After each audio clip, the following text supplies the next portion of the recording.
Today we talk about the Hackberry Brothers who played an important role in Will James' life. I came up with a new theory that I will try to expose to you, and you will see what comes out of it. But anyway, the Hackberry Brothers were the three brothers who went horse hunting with Will James in 1911, in the fall of 1911, and again in the spring of 1912. There was also another guy with them called Blackie Blackmore. This is well documented. We know it actually happened. We also know that Lou Hackberry was the partner of Will James when they rustled the cattle for which Will James was arrested. Lou Hackberry could get away, and we never heard about the Hackberry Brothers ever after. I've been always asking questions. Who are those guys? What happened to them? Nobody knew them, but there was a little doubt about the name Hackberry.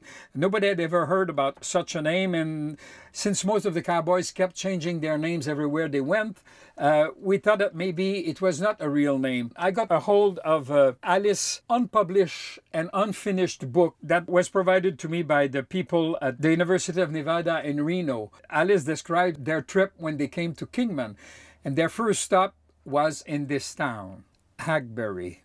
When I saw it, I nearly fell down. I couldn't believe my eyes. Was it a coincidence? I think it's a little too big to be a coincidence. So I really started to search what was this town, who was the rancher where he went to work and everything. The first thing when I asked about the owner of the Diamond Bar Ranch, the person who answered told me he was an outlaw,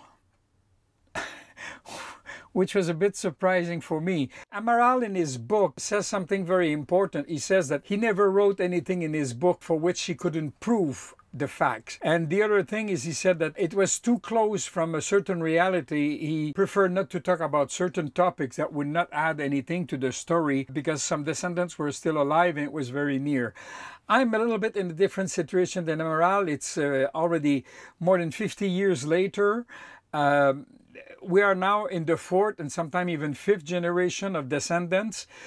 So they have a tendency to be more proud than ashamed of the kind of outlaw type of background of their great-grandfather or whatever. To search this, we need to check what Will James himself said in a book that I think is extremely important. It's called The Three Mustang Years. It's a book that talks about wild horse hunting.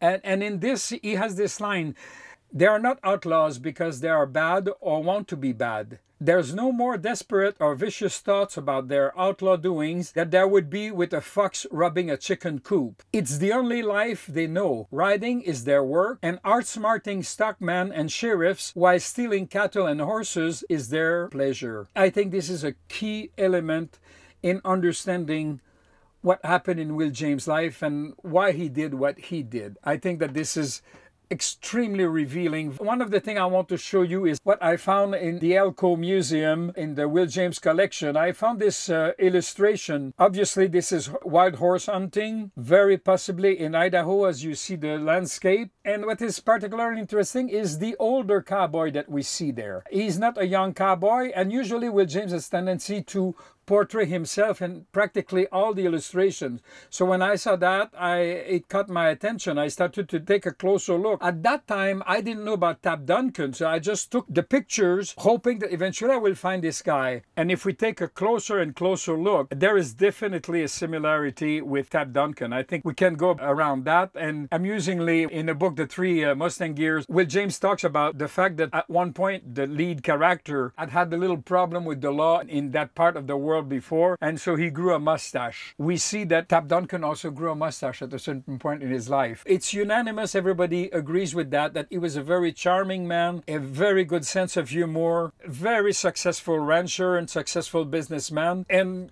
we can see obviously with all the moves that he made in his life that he was an exceptionally clever man. What is interesting about Tab Duncan is as he started in a different way. He was a gunslinger. He got arrested for murder. They acquitted him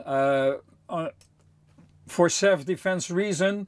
This what happened in Idaho. Remember this, Idaho in the 1890s. I just finished now with this couple, Kim and Chet Brackett. They wrote a book in which Tab Duncan is present with his brothers. It's quite fascinating. I will be in Idaho in April, checking my notes with them.